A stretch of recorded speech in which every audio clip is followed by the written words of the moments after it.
మా గవర్నమెంట్కి డిమాండ్ ఒకటే రిక్వెస్ట్ అనుకుందాలి. ఎందుకంటే మా యొక్క వికలాంగుల క్రీడాకారులలో జీవితాల్లో వెలుగు నింపాలంటే ప్రభుత్వ ఉద్యోగాలలో సకలాంగులతో సమానంగా దివ్యాంగ క్రీడాకారుల్లో కూడా సమానంగా గుర్తించి మాకు కూడా ప్రభుత్వ ఉద్యోగాల్లో అవకాశం కల్పించాలి. రేపటి రోజునాడు మా కుటుంబాల్లో వెలుగు నింపాలని చెప్పేసి ఇక ప్రభుత్వాన్ని కోరడం జరుగుతుంది. ప్రభుత్వము స్పందిస్తుందని ఆశిస్తున్నాము. అలాగే అంటే ఇది 74 జీవో హైకోర్టు ఆర్డర్ ఇచ్చిన తర్వాత కూడా ఇంప్లిమెంటేషన్ ఎందుకు చేస్తలేదు అనేది మాకు అర్థం కావడం లేదు. త్వరలో అది ఇంప్లిమెంట్ చేయాలని చెప్పి కోరుకుంటున్నాం. లేని ఎడల మా కార్యాచరణ కూడా ప్రకటిస్తామని చెప్పేసి తెలుపుకుంటున్నాం. అందరికీ నమస్కారం. నా పేరు మాచర్ల కృష్ణవేణి. నేను ఇంటర్నేషనల్ ప్లేయర్. నేను ఇప్పటివరకు 5 ఇంటర్నేషనల్ ఛాంపియన్షిప్స్ ఆడడం జరిగింది. నేను ఇండియా తరపున భారతదేశానికి 5 మెడల్స్ తీసుకురావడం జరిగింది. ఇప్పటివరకు గవర్నమెంట్ నుంచి ఎలాంటి బెనిఫిట్స్ కూడా మేము తీసుకోవడం జరగలేదు. మేము ఈవెన్ వెళ్ళడానికి కూడా మాకు గవర్నమెంట్ నుంచి ఎలాంటి సహకారం అందలేదు. బయట స్పాన్సర్స్ ద్వారా వేరే వాళ్ళ ద్వారా మేము స్పాన్సర్షిప్ తీసుకొని ఇండియాకి రిప్రజెంటేషన్ చేయడం జరుగుతుంది. అలా నేషనల్ ఇంటర్నేషనల్ లెవెల్లో మెడల్స్ సాధించినప్పటికీ ఎలాంటి బెనిఫిట్స్ గవర్నమెంట్ నుంచి మాకు అందట్లేదు. బయట నుంచి కూడా స్పాన్సర్స్ వెళితే అదేంటి మీరు మంచిగా రాణిస్తున్నారు క్రీడల్లో, గవర్నమెంట్ మీకు ఎందుకు సపోర్ట్ చేయట్లేదు, గవర్నమెంట్ నుంచి మీకు అన్ని బెనిఫిట్స్ ఉంటాయి కదా, నార్మల్ స్పోర్ట్స్ వాళ్ళకి ఉన్నాయి, మీకెందుకు పారాకి ఇవ్వట్లేదు అనేసి అడుగుతున్నారు. మాకు అంటే గవర్నమెంట్ నుంచి మాకు ఎలాంటి సపోర్ట్ లేదు. ఫ్యామిలీ నుంచి కూడా మాకు మేము చాలా పూర్ ఫ్యామిలీ కాబట్టి ఫ్యామిలీ నుంచి కూడా మాకు ఇప్పుడు ఏదైనా దేశంకి వెళ్ళి మేము రిప్రజెంటేషన్ చేయాలి అంటే మాకు ఆర్థికంగా స్తోమత లేక కొన్నిసార్లు మాకు వచ్చిన అవకాశాలని కూడా మేము ఉపయోగించుకోలేకపోతున్నాము. 74 జీవో ప్రకారం మాకు రావాల్సినటువంటి 2% హైకోర్టు మాకు ఏదైతే కేటాయించామని చెప్పి హైకోర్టు తీర్పు ఇచ్చిందో ఆ 2% మా గవర్నమెంట్ ఇంప్లిమెంట్ చేయగలిగితే మా అందరికీ కూడా భవిష్యత్ బాగుంటుంది. మేము కూడా ఇంకా ముందు చాలా ఉత్సాహంగా స్పోర్ట్స్లో పార్టిసిపేట్ చేసి తెలంగాణకి, భారతదేశానికి మంచి మెడల్స్ సాధిస్తామని, ఒలింపిక్స్ స్థాయిలో కూడా మాకు మెడల్స్ సాధించే అవకాశం ఉన్నప్పటికీ కూడా సరైన సౌకర్యాలు లేనందువలన మేము ఇంటర్నేషనల్ లెవెల్లో ఏషియన్ ఛాంపియన్షిప్లో వరకే వెళ్ళగలుగుతున్నాము. ఎస్పెషల్లీ పారా వాళ్ళకి ఏంటంటే indoor stadium facilities, coaching facilities కానీ ఇంకా ఫుడ్ అలా అకామిడేషన్ అలా మాకు స్పెషల్గా ఇస్తే మేము ఇంకా ముందు ఇంకా చాలామంది అమ్మాయిలు చాలామంది అంటే ఎస్పెషల్లీ ఉమెన్ క్రీడాకారులు బయటికి రావాలంటే ఫైనాన్షియల్గా చాలా సపోర్టు ఫ్యామిలీ నుంచి కానీ బయట నుంచి కానీ గవర్నమెంట్ నుంచి కానీ ఎలాంటి సపోర్ట్ లేకపోవడం వల్ల ఉమెన్ ప్లేయర్స్ చాలా టాలెంటెడ్స్ ఉన్నారు. బట్ ఎవరు కూడా బయటికి రావట్లేదు. అంటే ఫైనాన్షియల్గా క్రీడలు అంటేనే ఫైనాన్షియల్తో ముడిపడి ఉంది. అంటే ఫిట్నెస్ ఉండాలి, ఎక్కడికైనా వెళ్ళాలి అన్నా, ట్రావెల్ చేయాలి అన్నా అంతా కూడా ఖర్చుతో కూడి ఉంటుంది. గవర్నమెంట్ మాకు మనీ ప్రైజ్ కానీ అండ్ గవర్నమెంట్ జాబ్స్లో రిజర్వేషన్ కానీ మాకు కల్పిస్తే మేము ఇక ముందు కూడా ఉత్సాహంగా పాల్గొని భారతదేశానికి తెలంగాణకి మంచి పేరు తీసుకొస్తాము. ధన్యవాదాలు. నేను పారా ఇంటర్నేషనల్ 10th ఏషియన్ తైక్వాండో ఛాంపియన్షిప్లో గత సంవత్సరం 2025లో నేను బ్రాంజ్ మెడల్ సాధించడం జరిగింది. రీసెంట్గా మలేషియా గ్రూప్ ఈవెంట్లో పార్టిసిపేట్ చేశాను. ఈ June 2 నుంచి 5 వరకు జరిగినటువంటి కౌలాలంపూర్లో పారా త్రోబాల్ ఛాంపియన్షిప్లో బ్రాంజ్ మెడల్ సాధించడం జరిగింది. ఇలా ఎవ్రీ ఇయర్ ఒక మెడల్ తీసుకువస్తున్నాము. అయినప్పటికీ మాకు గవర్నమెంట్ నుంచి ఎలాంటి ఫెసిలిటీస్ కానీ బెనిఫిట్స్ కానీ అందట్లేదు. సో మాకు గవర్నమెంట్ ప్రోత్సాహం కల్పించాలని కోరుకుంటున్నాను. నేను ఏషియన్ ఛాంపియన్షిప్కి వెళ్ళే ముందు స్పాన్సర్షిప్ కోసం నేను కేటీఆర్ గారిని కలిశాను. సార్ నాకు స్పాన్సర్షిప్ ఇచ్చారు, నేను వెళ్ళి ఆడేసి వచ్చాను. సమస్యల గురించి గవర్నమెంట్కి మా పారా స్పోర్ట్స్ ఆఫ్ తెలంగాణ నుంచి చాలాసార్లు మేము వెళ్ళడం జరిగింది.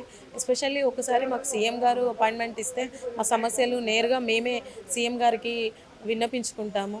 మా సమస్యలు ఏది ఉన్నా కూడా మేము ఇప్పుడు మీడియా మిత్రులకి బయట ఇప్పుడు సాడ్స్ నుంచి ఇలా మేము చెప్పడం జరుగుతుంది. కానీ సీఎం గారిని నేరుగానైతే మేము ఇప్పటివరకు కలవలేదు. మాకున్నటువంటి ప్రాబ్లమ్స్ మాకు ఇంకా మేము ఒలింపిక్ స్థాయిలో మెడల్స్ తీసుకురావాలి అంటే మాకు ఎలాంటి ఫెసిలిటీస్ కల్పిస్తే బాగుంటుంది అనేది మేము స్వయంగా సీఎం గారిని కలిసి విన్నపించుకోవాలనుకుంటున్నాం. నా పేరు అమరారబ్ సైదులు. నేను అంతర్జాతీయ పారా వాలీబాల్ క్రీడాకారుని, para sports association of joint సెక్రటరీని. పారా వాలీబాల్ క్రీడల్లో అంతర్జాతీయ స్థాయిలో పాల్గొనడం జరిగింది.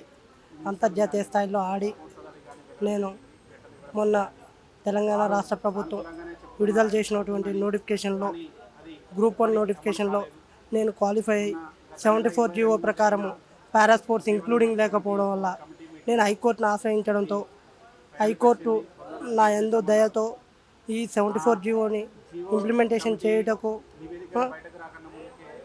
ప్రభుత్వం విడుదల చేసిన నోటిఫికేషన్లో 563 పోస్టుల్లో ఒక పోస్ట్ని 2% రిజర్వేషన్ స్పోర్ట్స్ కోటా కింద హోల్డ్లో పెట్టి అట్టి నోటిఫికేషన్కి సంబంధించినటువంటి 562 పోస్టులను ఫిలప్ చేయడం జరిగింది. 563 పోస్టులో ఒక పోస్ట్ నిలిపివేయడం వల్ల నేను పారా స్పోర్ట్స్లు రిజర్వేషన్ ఇంప్లిమెంటేషన్ అయితే ఆ పోస్టు నాకే వస్తుందని నేను ఆశతో ఇప్పటివరకు ఎదురు చూస్తున్నాను. తెలంగాణ రాష్ట్ర ప్రభుత్వం నా యందు దయ ఉంచి ఈ రిజర్వేషన్ ఇంప్లిమెంటేషన్ చేసి నిలిపివేసినటువంటి ఆ ఒక్క పోస్టుని పారా క్రీడాకారులకు కేటాయిస్తే ఖచ్చితంగా ఆ పోస్టు నాకే వస్తుంది. నేనే అర్హుడిగా ఉన్నాను కాబట్టి దయతో ఇట్టి దివ్యాంగ క్రీడాకారుల రిజర్వేషన్ని 74 జీవో ప్రకారము ఇంప్లిమెంటేషన్ చేస్తుందనే ఆశతో ఎదురు చూస్తూ ఇంతటి అవకాశాన్ని కల్పించిన మీడియా మిత్రులందరికీ నా హృదయపూర్వక ధన్యవాదాలు తెలియజేస్తున్నాను. తెలంగాణ రాష్ట్రం ప్రభుత్వ ఉద్యోగాలు క్రీడాకోటల్లో నింపే క్రమంలో 74 జీవోను ఫాలో చేస్తూ జీవో నెంబర్ 5 తోటి ప్రభుత్వ ఉద్యోగాలు ఇస్తుర్రు. దాంట్లో భాగంగా చాలా సంవత్సరాల నుంచి మాకు పారా స్పోర్ట్స్ కోటాలో యాడ్ చేయాలని, క్రీడల్ని యాడ్ చేయాలని మేము రిక్వెస్ట్ చేసినాం. కానీ ఎన్ని చేసినా కూడా last Panchayati Raj special recruitment sports కోటాలో కూడా మేము కోర్టుకు వెళ్ళడం జరిగింది. హైకోర్టు దానికి ఫేవర్గా జడ్జిమెంట్ ఇచ్చింది. పారా క్రీడాకారులకు కూడా సమాన అవకాశాలు కల్పించాలని ఇంక్లూడ్ చేస్తూనే స్పోర్ట్స్ కోటా ఇకపైన స్పోర్ట్స్ కోటా నింపితే ఖచ్చితంగా పారా క్రీడల్ని యాడ్ చేయమని చెప్పింది. అయినప్పటికీ కూడా గవర్నమెంట్ ఇప్పటికి కూడా చేయలేదు. దాని మీద స్పందిస్తూ గవర్నమెంట్ ఒక కమిటీ ఫామ్ చేసింది 74 మీద. దానికి సంబంధించి 10 రాష్ట్రాల రిఫరెన్స్ డాక్యుమెంట్స్ కూడా మనం ఇచ్చాం.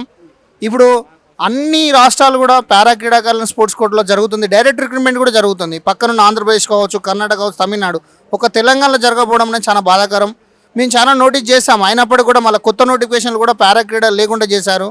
ఆ క్రీడ యాడ్ చేయకుండానే జీఓస్ ఇవ్వడము, నోటిఫికేషన్స్ ఇవ్వడం అనేది మొత్తం తెలంగాణ రాష్ట్రంలో 2000 మంది క్రీడాకారులు నష్టపోతారు, దివ్యాంగ క్రీడాకారులు. దీన్ని ఒక డిస్క్రిమినేషన్ లాగానే మేము భావిస్తున్నాం. ఎందుకోసం అంటే ఏ క్రీడాకారుడు కూడా నార్మల్ స్పోర్ట్స్ పర్సన్ కూడా ఒలింపిక్ మెడలిస్ట్ లేడు. కానీ పారా స్పోర్ట్స్లో 2024 పారిస్ ఒలింపిక్స్లో జీవన్జీ దీప్తి బ్రాంజ్ మెడల్ సాధించడం జరిగింది. తెలంగాణ నుంచి ఒకే ఒక ఒలింపిక్ మెడల్, అది కూడా జీవన్జీ దీప్తి. అది పారా స్పోర్ట్స్ నుంచి ఉందని చెప్పుకోనికి చాలా గర్వంగా ఉంది. అమ్మాయికి కూడా ప్రభుత్వ ఉద్యోగం గ్రూప్ 2 అనౌన్స్ చేశారు. అసెంబ్లీలో తీర్మానం అయిపోయినప్పటికీ కూడా ఈ రోజు వరకు కూడా ఇంకా అమ్మాయికి నియామక పత్రం ఇవ్వలేదు. అది స్పెషల్ జీవో అయినప్పుడు కూడా. అదే 74 జీవో ఉండుంటే ఈరోజు మాకు ఆ పరిస్థితి లేదు. దీప్తి లాంటి ప్లేయర్లు ఇంకా 1000 మంది తెలంగాణలో ఉన్నారు. వాళ్ళకు ఉద్యోగ అవకాశాలు కల్పిస్తే బయటకు వస్తారు. బయటకు వచ్చేసి మేము ఆడతాం. ఇక్కడ 100 మంది వరకు అంతర్జాతీయ క్రీడాకారులం ఉన్నాం. మాకు ఎలాంటి వసతులు ఉన్నా లేకున్నా మేము వాటన్నిటికీ ఆశాభాషలు ఓర్చుకొని మా స్వయంగా మేము ఎదుగుతున్నాము. మాకు గవర్నమెంట్ నుంచి ఖచ్చితంగా సహకారం రావాలా. ఇప్పుడు 74 జీవో ఆల్రెడీ అసిస్టెంట్ సైంటిస్ట్ పోస్టులు కానీ, ఏఈ పోస్టులు కానీ ఆల్రెడీ రిక్రూట్మెంట్ ఇచ్చారు.